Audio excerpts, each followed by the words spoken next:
e ndërtimit, flasim vetëm për master planin. Është miratuar vetëm pasi janë plotësuar një nga një kushtet e vendosura. Në vitin 2024, nuk u miratua një projekt arkitektonik. Dhe nuk ka asot që flasim ne dhe që juve jeni zëmëruar me të drejt për çka keni dëgjuar, po tani më dëgjoni mua.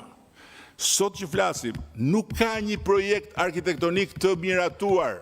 Nuk ka, nuk ekziston. Çfarë shihni në për filmat që i prodhojnë ata që duan t'ju nxisin sa më shumë duke shfrytzuar pikërisht ndjenjën e pastër tuajën, janë të krijuara si Wog the Dog.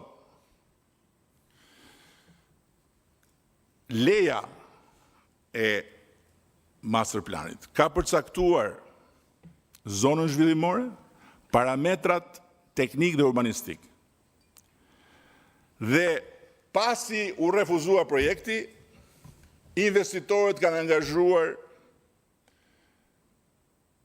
5 studio ndërkombëtare nga më të mira në botë. 5. Janë 5, nuk është 1. 5.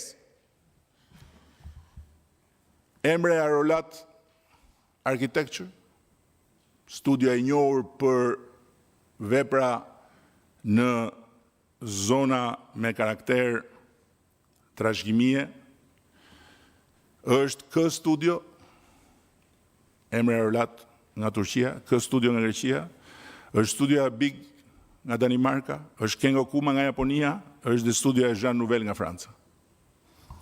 Bashkë me këto studio, kompania ka angazhuar një grup i inxhinierësh nga më të mirët në botë dhe ka angazhuar njëkohësisht dhe inxhinierët e mjedisit që sot që po flasim tani, që flasim vazhdojnë punojnë për të paraqitur studimin mjedisor. Nuk e kemi të paraqitur akoma studimin mjedisor, e kuptoni apo jo? Domethënë lufta zhvillohet sot për sot vetëm me një gjë konkrete, me një gardh të shëmtuar skandalos me tela me gjëmba, për të cilin kompania që ka marrë përsipër këtu të bëj gardhin, do paguaj një gjop të majme. Dhe natyrisht, pastaj për ato dhunën për të cilën ajo kompania tjetër nuk do punoj më në Republikën e Shqipërisë. Në ndërkohë, keni parë që kanë ardhur investitorët. Ka ardhur dhe Zonja në Vlorë. Nuk ka ardhur në Vlorë për të bërë pushime, nuk ka ardhur në Vlorë për të bërë fotografi. Ka ardhur në Vlorë me të gjithë grupin e arkitektëve, të gjithë bashkë, inxhinierëve, dhe kanë bërë gjysmëdite dëgjes me profesorë të etnologjisë, me profesorë të gjeodezisë, me profesorë të historisë këtu në Shqipëri. Profesorët janë gjallë, të cilët kanë folur për të gjitha këto aspekte dhe aty një grup i madh njerëzish ka dëgjuar, ka bërë pyetje, ka marrë shënime. Në mars të 2026, pra llogariteni nga fundi 2024-s, është paraqitur një projekt krejt tjetër, i rikonceptuar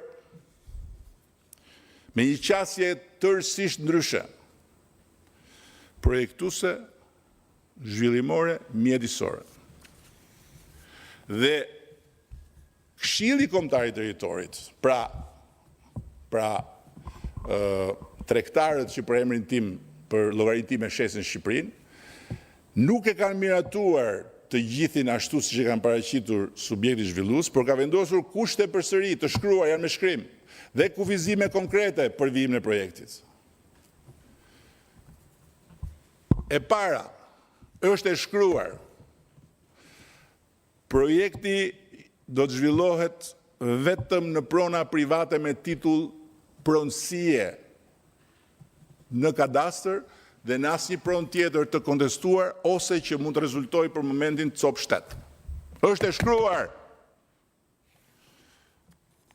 laguna nuk preket. Është e shkruar. Dhe zhvillimi nuk mund përfshi marin. Është e shkruar.